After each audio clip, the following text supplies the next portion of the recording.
ça vous dirait de devenir voyant? Voyant sur vous-même, voyant sur le monde. Il existe des lieux qui ont le pouvoir de nous rendre voyants.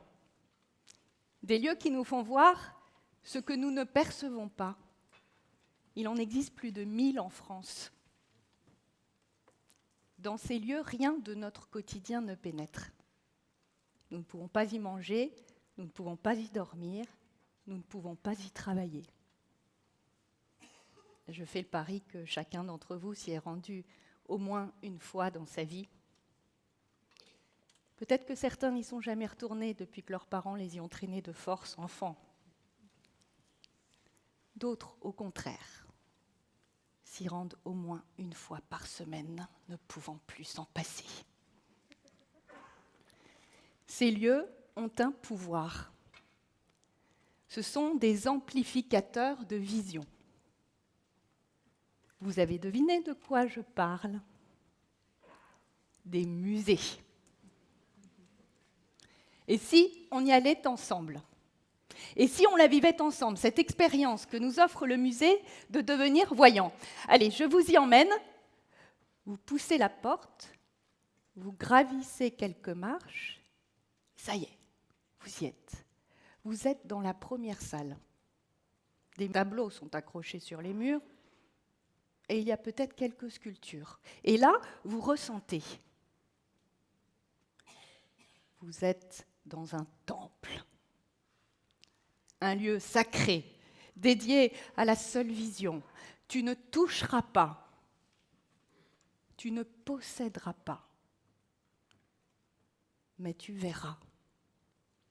Et ce jour-là, plus rien ne sera comme avant.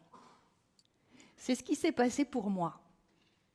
Lorsqu'à 11 ans, mes parents m'ont emmenée dans le plus grand musée d'Espagne, le Prado, et que je me suis retrouvée face à une jeune infante blonde me fixant du regard. À ses côtés, le peintre en personne, pinceau et palette à la main, me fait face également et semble étrangement me prendre pour modèle. Leurs vêtements indiquent qu'ils vivent à la cour d'Espagne il y a plus de 350 ans. Et pourtant, je me rappelle alors parfaitement de ce que j'ai ressenti, comme une sorte d'abolition du temps et de l'espace. Les frontières entre le tableau et la salle dans laquelle je me trouvais avaient complètement disparu. Était-ce l'infante qui venait me rejoindre dans mon XXe siècle? Était-ce moi qui me retrouvais à la cour d'Espagne au XVIIe siècle? Je ne saurais le dire. Mais le peintre avait accompli un miracle. L'infante était là, devant moi, et me regardait comme jamais je ne l'avais été. Je me sentais vivante. Et il y avait plus que cela. La cour qui entourait la jeune princesse me semblait curieusement proche.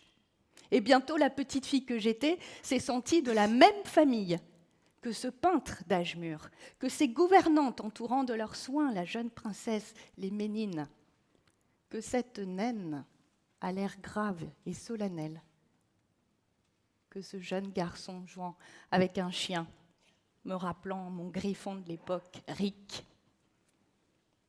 Oui, je m'étais trouvé une famille plus grande que la mienne, on l'appelle l'humanité. Tout d'un coup, j'appartenais à l'humanité passée, présente et à venir. Vous vous rendez compte? À ce jour-là, j'ai ressenti la puissance de la peinture. J'avais 11 ans. Et ce n'était pas fini. 20 ans plus tard, je suis prof d'histoire de l'art dans des écoles d'art appliqué et j'essaye d'enseigner cette discipline avec le plus de rigueur et de rationalité possible. Et lors d'une exposition consacrée au photographe Eugène Atget, né en 1857 et mort en 1927, je tombe en arrêt devant l'une de ces photographies dont je lis le titre court de chiffonnier, 1910, Porte d'Ivry, mais je l'oublie aussi vite. Car ce que j'ai à cet instant-là sous les yeux n'a rien à voir avec la cour d'un chiffonnier. Je suis devant une tranchée de Verdun. Je vois le boyau où circulent les soldats. Des débris épars jonchent le sol. Des baraques de fortune soutenues par quelques fusils semblent sur le point d'être pulvérisées par la prochaine bombe. L'image est muette, en noir et blanc, et pourtant j'entends le son de la mitraille au loin. Comme réveillée d'un cauchemar, je reviens à moi, lis à nouveau le titre. Nous sommes en 1910, à la porte d'Ivry. C'est bien la cour d'un chiffonnier. Mais le spectacle de cette cour dévastée anticipe de 4 ans le drame qui frappera l'humanité tout entière. Ce jour-là, j'ai compris la puissance prémonitoire de l'œuvre d'art. L'artiste est celui qui nous rend capables de voir, de tout voir, y compris ce qui va arriver.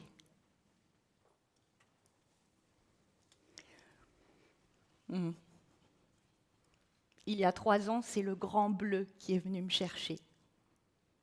Je suis au Mucem, à Marseille, et je présente une œuvre de Miro à des dirigeants d'entreprise. C'est un grand format recouvert de peinture bleue. Cette fois-ci, plus aucun personnage auquel me rattacher, ni même d'objet. La toile est traversée verticalement par une oblique rouge et horizontalement par une procession de points noirs de différentes grandeurs. Dans cette immensité bleue, il y a la discontinuité apportée par le noir.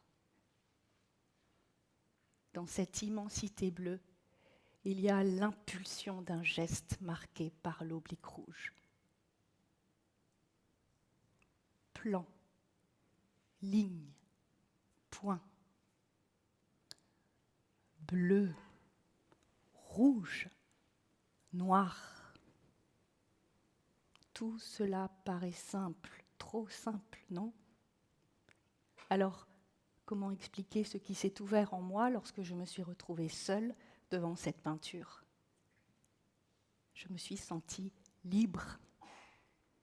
Libre de voir, de tout voir, le ciel et la mer, le cosmos et les astres, l'humanité en marche, la vie et la mort, l'infiniment petit dans l'infiniment grand.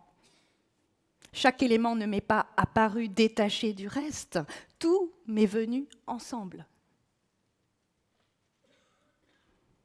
La peinture, en déclenchant mon imagination, m'a permis tout simplement de voir l'invisible. En cela, elle m'a rendue voyante. Demain, c'est vous qui pousserez les portes des musées. Personne pour vous forcer à regarder, personne pour vous mettre le grappin dessus. J'ai seulement 3 clés à vous remettre. La première, allez vers les œuvres qui vous plaisent, mais pas seulement. La deuxième, préparez-vous à cette rencontre. Ce ne sera pas que les téléphones qu'il faudra éteindre pour qu'il se passe quelque chose. La troisième, enfin, prenez le temps. Le temps de vous arrêter. Le temps de regarder. Et je vous le promets, elle sera là, devant vous. Et ce jour-là, plus rien ne sera comme avant.